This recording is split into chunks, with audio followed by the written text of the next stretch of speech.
Assalamualaikum warahmatullahi wabarakatuh. Perkenalkan, nama saya Nabila Yunisa Putri dari Prodi Ilmu Komunikasi Universitas Nasional dengan nomor pengenal mahasiswa 19351651639.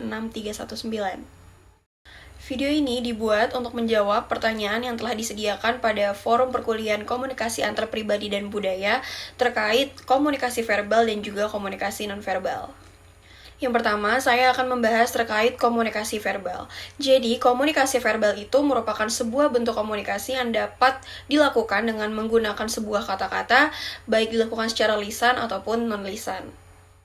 Komunikasi verbal ini biasanya dilakukan baik antar pribadi ataupun antar kelompok dengan bertujuan untuk menyampaikan atau mengungkapkan perasaan, adanya gagasan, fakta, ataupun emosi dan juga informasi yang berada di sekeliling kehidupan kita sebagai sebuah makhluk sosial. Contoh dari komunikasi verbal yang berbentuk vokal itu biasanya berupa penjelasan atau proses presentasi yang sedang saya lakukan seperti ini misalnya. Nah, untuk salah satu contoh komunikasi verbal yang berbentuk tulisan itu dapat berupa pengiriman surat, yaitu dengan surat menyurat, karena biasanya dengan surat menyurat kita akan menulis sesuatu untuk akhirnya dikirimkan kepada penerima pesan. Selanjutnya, saya akan mencoba membahas terkait pengertian komunikasi nonverbal.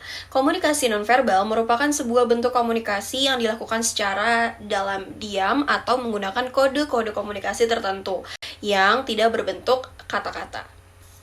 Apabila dibahas secara garis besar, komunikasi nonverbal sendiri merupakan sebuah pesan yang disampaikan tanpa berupa kata, ucapan, ataupun kalimat lisan serta tulisan.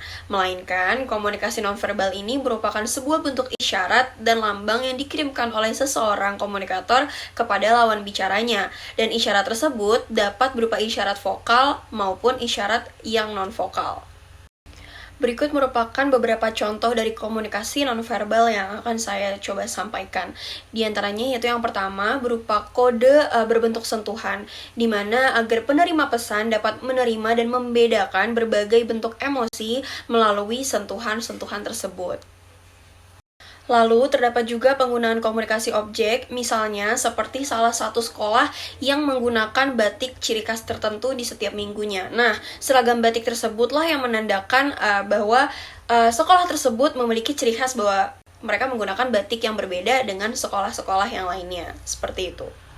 Selanjutnya, contoh komunikasi yang ada pada komunikasi nonverbal yaitu berbentuk sebuah gerakan atau berupa emblem, di mana gerakan tubuh yang secara langsung dapat menerjemahkan pesan verbal tertentu seperti mengangguk sebagai bentuk pemahaman kita sebagai lawan bicara terkait apa yang disampaikan oleh komunikator kita. Contoh terakhir yang akan coba saya sampaikan dari bentuk komunikasi nonverbal ini yaitu dapat berupa affect displays, di mana ekspresi wajah yang dikeluarkan oleh seseorang itu dapat memperlihatkan suasana hati atau perasaan dan juga emosi.